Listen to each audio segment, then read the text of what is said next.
Hola, ¿cómo están? Nuevamente bienvenidos a otro video del profe Pablo, a una clase más de historia. Recordemos nuevamente que esto es un video de clase, no es un video resumen, ¿no? Bueno, hoy vamos a continuar con la lista de videos que hace referencia a las monarquías absolutas. En este caso vamos a trabajar con Francia. Sí, en la clase anterior habíamos trabajado con España, pues chaval, y hoy nos toca trabajar con el país del Ratatouille. Principalmente vamos a tratar de entender qué es lo que pasa con Francia durante el periodo de hegemonía o auge de los españoles. Recuerden que España con Carlos V había logrado unificar la corona española y también la corona del Imperio Romano Germánico, ¿no? Entonces, como que yo quiero explicarles alguna cosita con este mapa. Miren, acá está el Imperio Romano Germánico, que es esto que está acá, y acá está la corona o el reino de España, ¿no? Ahí están todos los reinos acá. Es como que al medio quedó encerrado Francia. Entonces va a haber obviamente una clara preocupación en un comienzo de las monarquías absolutas sobre este periodo, ¿no? Así que decir, arriba tenemos a Inglaterra y como que España no está derrochando el piso. Entonces, ¿qué hacemos? Bueno, la preocupación de los primeros reyes que vamos a estudiar va a ser sobre todo de Francisco y Enrique, que son los reyes que en primera instancia va a ser esto, ¿no? Para tratar de limitar el avance de la expansión española, ¿no? Estos dos primeros reyes, Francisco y Enrique, van a tratar de convivir con esta problemática externa, pero también convivir con una problemática interna, el tema de las guerras de religión. Porque ¿se acuerdan lo que habíamos hablado en el video de la Reforma Protestante?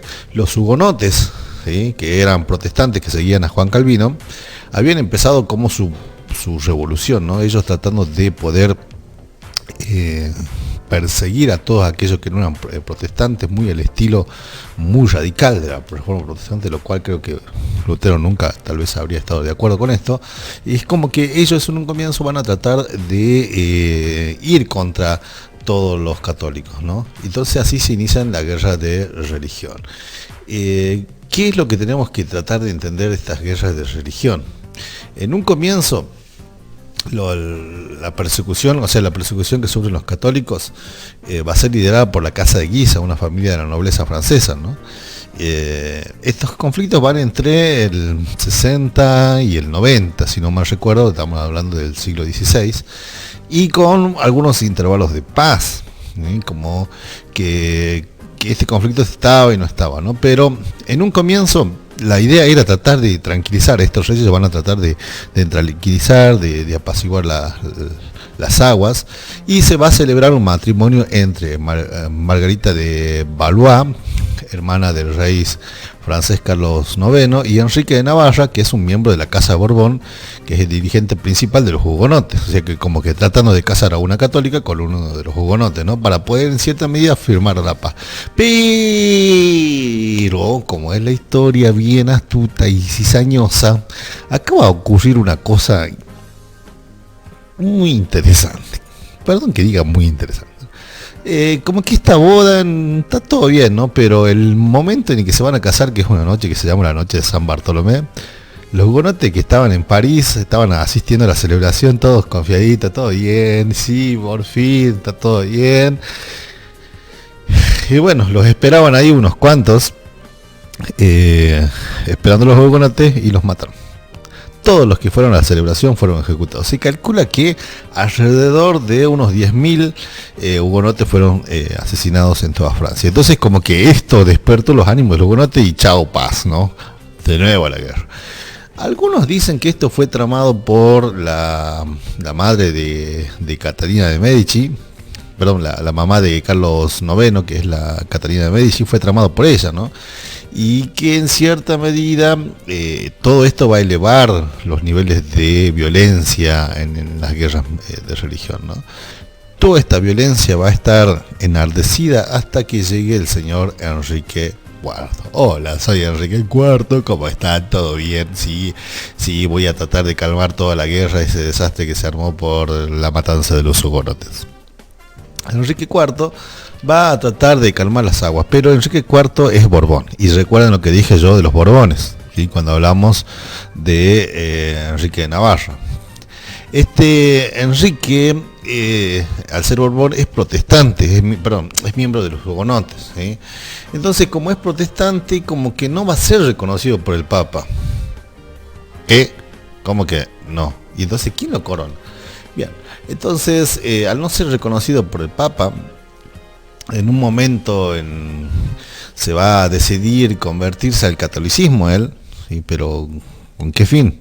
Solamente para que sea reconocido por el Papa y sea coronado rey. Entonces él va a esgrimir su célebre frase: bien, París bien vale una misa. Es decir, si yo me tengo que convertir al hinduismo, no hay drama, ¿sí? Pero con tal que sea rey. Sí, como que lo dijo eso, y como que todo el mundo, como que los católicos sobre todo, van a estar como que medio rencorosos con esto, ¿no?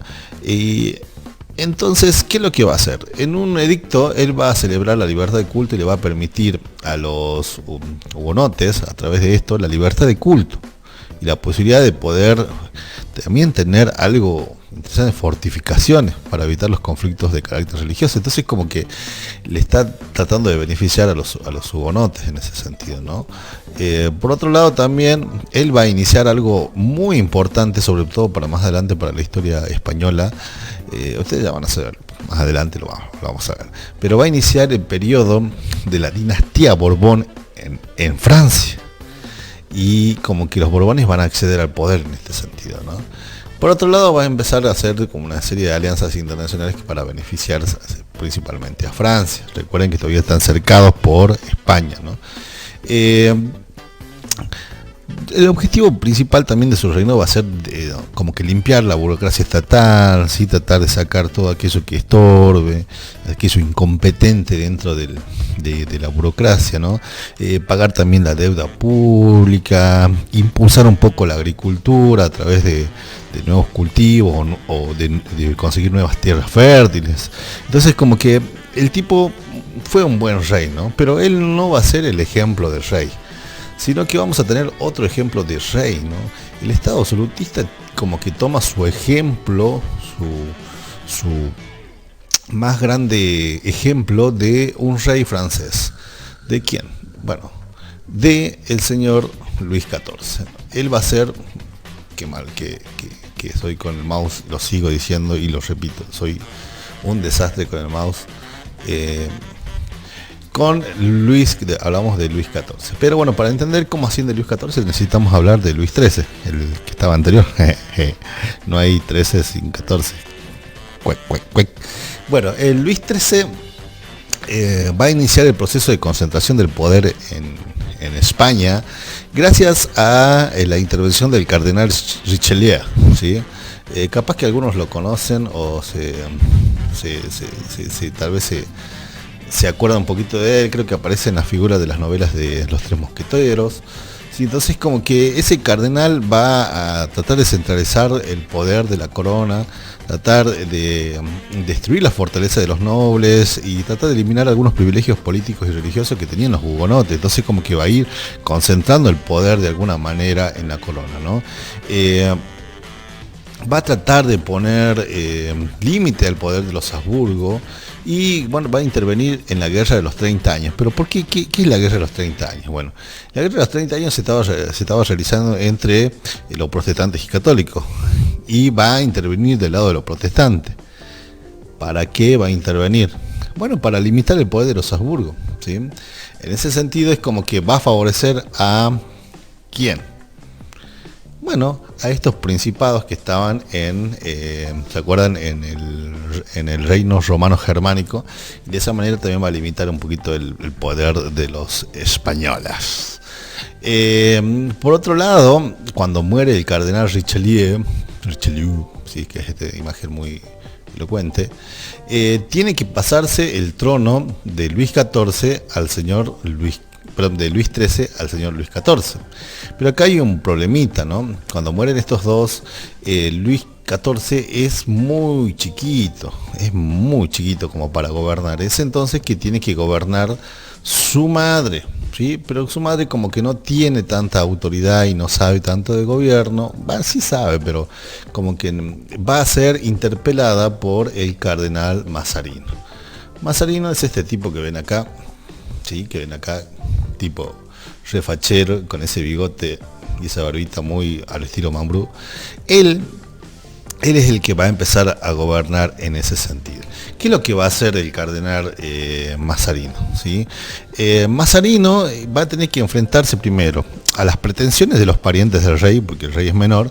Es como que los parientes van a decir, para Luisito me dijo que yo podía hacer. Luisito, y como que lo tenían muy, muy cargado de estos tipos de exigencias. Entonces como que va a tener que enfrentarse un poquito a eso, ¿no? Y por otro lado también a las protestas de los campesinos.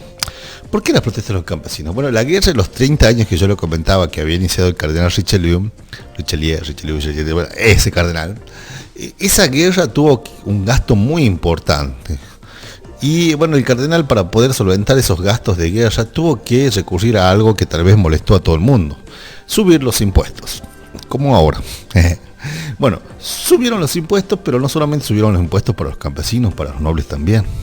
Y esto es muy importante porque el cardenal Mazzarino va a heredar ese problema. Muchos de los campesinos se van a levantar contra los impuestos, pero también los nobles, que van a rechazar los privilegios que va a obtener la burguesía, sobre todo, ¿no? en ese tiempo, ¿no? Entonces los estados generales, que son los campesinos, los nobles y la iglesia, que son los estados generales eran como que como una asamblea a la cual el rey tenía que obedecer, se van a resistir primero a este avance de la monarquía. Van a reclamar mucho esto de los nuevos impuestos y van a producir levantamientos armados, conocidos como la Fronda, ¿sí? Todas estas rebeliones, el cardenal Mazzarino se las va a pasar por donde quiera, porque va a reprimir a todas esas rebeliones y van a ser aplastadas por la corona. Y de ahí es como que se va formando el carácter que va a tener ya la corona cuando asuma Luis XIV. Cuando asume Luis XIV, el gobierno se transforma en el rey. Él se va a hacer cargo personalmente de todo y ya no va a necesitar la ayuda de ministros, ni de los grandes del reino, ni de consejeros, etcétera. Él va a gobernar solo, va a tener un carácter central. Por eso su nombre lo vale, ¿no? Su nombre hace referencia a eso, es el Rey Sol, es un sol. Bueno, es el Rey Sol. Y él va a suprimir la figura de todos los ministros, ¿no? Todos los ayudantes. Por otro lado, él va a recurrir más que a los ministros a la figura de los intendentes, que eran como personas de confianza de la corona, enviados a las provincias, que tenía atribuciones de cobrar los tributos, de juzgar a las personas, de todo, ¿sí? Va a confiar en ellos para supervisar a los funcionarios locales. Y de esa manera se asegura también un control directo sobre ese tipo de lugares. Es como que el rey también va a reforzar esa recaudación fiscal, va a tratar de que no se le vaya ningún peso por ningún lado, va a sanear la finanza del Estado, es decir, va a tratar de controlar mucho más el gasto público y va a estimular la industria y sobre todo va a reformar el ejército, le va a dar un carácter mucho, pero mucho más fuerte y más fiel al rey, ¿no?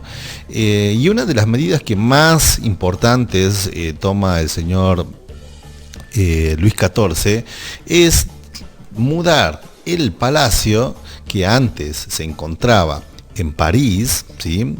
La corte central se encontraba en París, lo va a mudar hacia el Palacio de Versalles, el famoso Palacio de Versalles. Y de ahí como que le toma esa notoriedad de poder central, ¿no? Es esto lo clásico del absolutismo, porque el señor Luis XIV es el que logra plasmar y concentrar todas las atribuciones en él. Es un monarca absoluto. Fin. Bueno, espero que les haya servido, chicos. Espero que esta clase la hayan podido entender y que si alguna duda tienen sobre este tema, me pueden consultar, enviar sus sugerencias también sobre videos, sobre cosas que se puedan hacer en el canal. Cualquier cosa que necesiten también estoy aquí. Nos estamos viendo en el próximo video, espero que les sirva. Chau, chau.